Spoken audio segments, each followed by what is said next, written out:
Hello, ninth class. We are going to start chapter 2, Force and Laws of Motion. Okay, चलिए start करते हैं. As we discussed before that, what is force? सबसे पहले force से ही शुरू कर लेते हैं. फोर्स क्या होता है हमने पढ़ा था कहाँ पर? 8th क्लास में भी हमने पढ़ा था that it is a push और पुल. मान लीजिए कि आपके पास में ये एक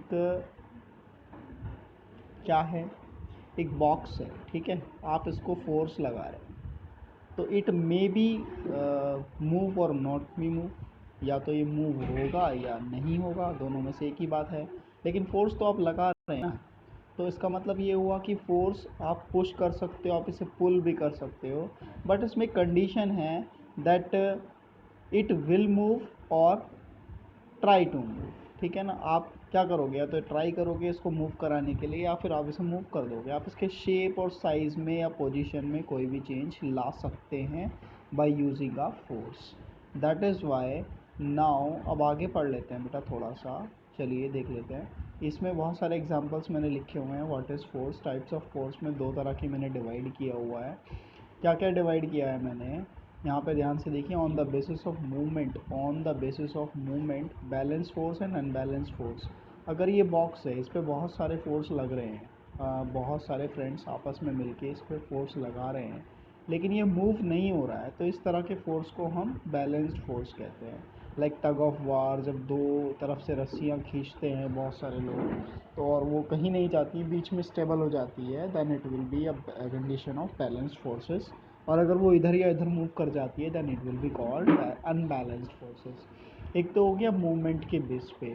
नेक्स्ट हमारा आता है on the basis of contact forces and non contact forces. Contact forces वो होते हैं जहाँ दो सरफेस का कॉन्टैक्ट में रहना बहुत ज़रूरी है. जैसे आप बॉक्स को मूव करने के लिए उसे हाथ लगा रहे हो, लेकिन बिना हाथ लगाए तो उसे मूव नहीं कर सकते हो ना. तो जब हाथ लगा के मूव कर रहे हो that it will be consider under contact forces. And if you are not touching that body and the bodies start to move or the body can move, तो then it will be called non contact forces like a magnetic force. आप दो magnet लीजिए और दोनों magnet को पास लाएंगे तो उनके बिना कांटेक्ट में आए ही वे एक दूसरे को क्या कर सकते हैं, अट्रैक्ट कर सकते हैं, रिपेल कर सकते हैं, depending upon the condition that what pole is along what pole. ठीक है ना. मतलब नॉर्थ पोल साउथ की तरफ है, या नॉर्थ की तरफ है, या साउथ नॉर्थ की तरफ है, या साउथ की तरफ है. ये इस चीज़ पे डिपेंड करेगा कि उसमें अट्रैक्शन होगा या रिपल्शन होगा. तो ये on the basis of movement and on the basis of contact हमने फोर्सेस को कैटेगराइज किया हुआ है. आई होप ये आपको बहुत अच्छे से समझ में आ गया होगा. नेक्स्ट आगे देखते हैं बेटा. नेक्स्ट इसमें कुछ मैंने एग्जांपल यहाँ पे ये बात लिख दी है कि इसमें ऑब्जेक्ट जो है रेस्ट में रहेगा, इसमें ऑब्जेक्ट क्या करेगा, मूव करेगा, इसमें कांटेक्ट में आना ज़रूरी है, इसमें कांटेक्ट में आना ज़रूरी नहीं है. ये सारी चीज़ें मैंने इसके अंदर यहाँ पे लिख दी है. नेक्स्ट आपका आता है इसके अंदर न्यूटन्स लॉज ऑफ मोशन. ठीक है. तो न्यूटन्स लॉज ऑफ मोशन को हम देख लेते हैं क्या होते हैं Newton's laws of motion. Newton ने तीन लॉ दिए थे मोशन के. मतलब first, second and third law.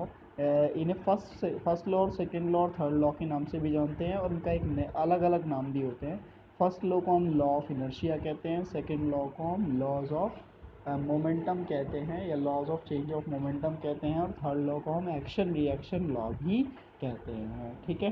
तो फर्स्ट लॉ से स्टार्ट कर लेते हैं, that is called law of inertia. सबसे पहले हम इनर्शिया को यहाँ पे डिफाइन करेंगे कि इनर्शिया क्या होता है हमारा. ठीक है ना. तो देख लेते हैं इनर्शिया हमारा क्या होता है. ठीक है. इनर्शिया की हम बात कर रहे हैं.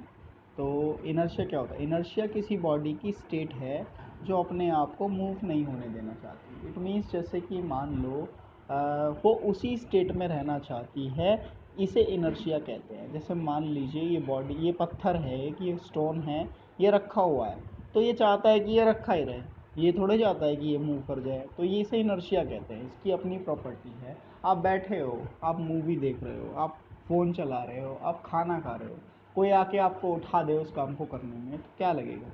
आपको उठेगे तो आप उठना नहीं चाहोगे। और वो जो प्रॉपर्टी है, वो वर्च्यू है, that is called inertia. Physics की लैंग्वेज में उसे इनर्शिया कहते हैं कि आप अपनी कंडीशन को अपनी स्टेट को चेंज नहीं कर होने देना चाहते, दैट इज़ इनर्शिया। तो इसी हिसाब से एक लॉ यहाँ पर है कि अगर कोई बॉडी रेस्ट में है तो वो रेस्ट में ही रहती है, और अगर मूव कर रही है तो मूव ही करती रहती है, जब तक हम उस पर कोई एक्सटर्नल फोर्स ना लगाएं। जैसे बॉक्स है, रखा है तो रखा ही रहेगा भाई, इस पर अगर कोई बाहर से आके फोर्स ना लगा दे, मूव ना कराए, तब तक थोड़ा ही हिलेगा।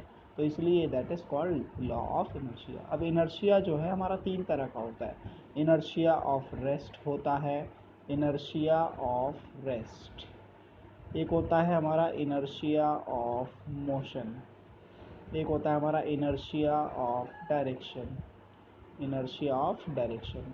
तीनों को बता देता हूँ मैं क्या होता है। रेस्ट में तो बॉडी रेस्ट में है तो रेस्ट में रहेगी, तो इनर्शिया ऑफ रेस्ट हो गया। अगर कोई बॉडी मूव कर रही है तो मूव भी करती रहेगी, अगर उसको कोई फ्रिक्शन फोर्स ना लगे या कोई से रोके ना, ग्रेविटेशन फोर्स ना लगे, ठीक है ना। वैसे अर्थ पे अगर कोई चीज़ चल रही है तो फ्रिक्शन फोर्स की वजह से रुक सकती है, लेकिन फ्रिक्शन फोर्स भी ना हो, ग्रेविटेशन फोर्स भी ना हो, तो ये बॉडी लगातार मूव करती रहेगी, ठीक है। तो इनर्शिया ऑफ मोशन हो गया, ठीक। इन दोनों का एग्जांपल बस के थ्रू आप समझ सकते हैं। बस में एक इंसान खड़ा है, अगर ये बस अचानक से मूव करती है तो क्या होगा, ये इंसान पीछे की तरफ गिरेगा, तो ये इनर्शिया ऑफ रेस्ट का एग्जांपल है। लेकिन अगर ये बस लगातार मूव कर रही है और ये स्टॉप हो जाए, रुक जाए, अचानक से ब्रेक लग जाए, तो ये इंसान आगे की तरफ गिरता है, that is inertia of motion. क्योंकि ये उस टाइम बस के साथ मोशन में था, ये रेस्ट में नहीं आना चाहता, तो ये आगे की तरफ गिर जाएगा, ठीक है। तीसरा है हमारा इनर्शिया ऑफ डायरेक्शन। आप इसको बस के कार के एक ऐसे एग्जांपल से आप समझिए कि जैसे एक कार है, ये कार का सीधा रास्ता है और ये कार अचानक से ऐसे मुड़ जाती है, तो अंदर बैठा हुआ इंसान इस तरफ झुक जाएगा। अगर ये लेफ़्ट में घूमती है तो राइट में झुक जाएगा, राइट में घूमती है तो ये लेफ़्ट में घुस जाएगा, लेफ़्ट में घूम जाएगा। तो it means that is inertia of direction, कि हम अपनी डायरेक्शन को भी चेंज होना देना नहीं चाहते, ठीक है। आई होप ये तीनों बातें आपको अच्छे से समझ में आ गई होंगी। ये कुछ एग्जांपल मैंने यहाँ लिखे हुए हैं, ये वाले मतलब ये एग्जांपल हैं। ये इनर्शिया को यहाँ पे हमने डिफाइन कर दिया है, तीनों टाइप के इनर्शिया हमने यहाँ पे बता दिए।